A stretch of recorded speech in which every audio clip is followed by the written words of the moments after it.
It's 8:46. Any parent can tell you how challenging raising a teenager can be. Teens want their freedom, and sometimes parents are not sure if they should give it to them or clamp down. Joining us now with some advice from the Parenting Center is Monet Somerville.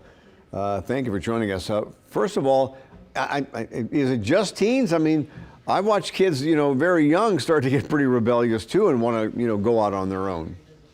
Yeah, because as kids get older, their ability to be independent changes. So parents have to be a little bit flexible in that whole process. And how much have things changed over the years with social media? And, it's just different from when I was a kid.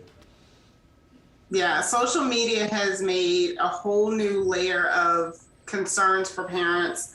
I remember reading this one story, an 11-year-old was chatting online with older men. So, it does create those issues, but there is a way that parents can actually be a little bit in control of that while still allowing their kids to grow and develop. And one of the things you do notice about teenagers, I went through my oldest son as a teenager.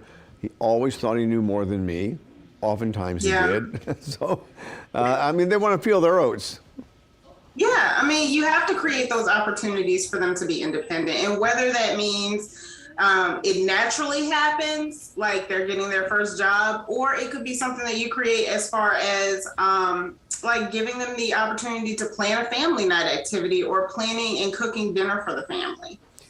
And how important is that, the parental input then? And you've got to know where your limits are. You've got to let them exercise some authority in their own lives, but you also can't go too far with that. Right. And, that's where natural consequences kind of come in. So we don't have to enforce consequences all the time when kids or teens do things that are not appropriate. Natural things can happen. Let's say they don't study for a test and they fail the test. Well, that's a natural consequence, but we only use natural consequences when there is no severe harm physically or mentally to the child or teen. Right, because there are some things that you watch a teenager do and you go, no, that probably is not a good idea to jump off the bridge into a river. Right. But, having the ability to create those independence opportunities is what helps you kind of figure out those natural consequences. So let's say they want to plan a family night, but they want to do it at 10 o'clock. Well, that's not going to be realistic because nobody's going to be awake, and that's going to be a natural consequence for their action. So having those regular conversations with them around what those independence opportunities look like and what happens when the consequences of their actions take place. Those are really important to help make those brain connections for them that, so if I do A, then B is probably going to happen. And what are some of the biggest mistakes that parents seem to make with teenagers?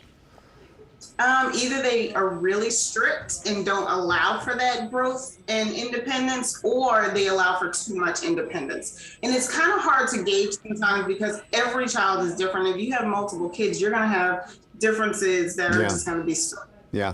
And and again, that old adage, do everything in moderation. That goes with your kids too. You cannot be overly strict, but you've got to give them some guidelines, some barriers that they can't cross.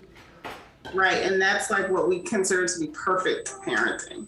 Okay, and that's what we do, isn't it? Yes. There you go. It's the good enough parent.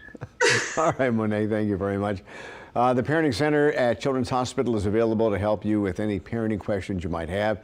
You can give them a call at 896, actually got to dial 504 first now, 504-896-9591, or email them at chparenting@lcmchealth.org. We have a link to that website on our website at wwltv.com. Just look for the links tab.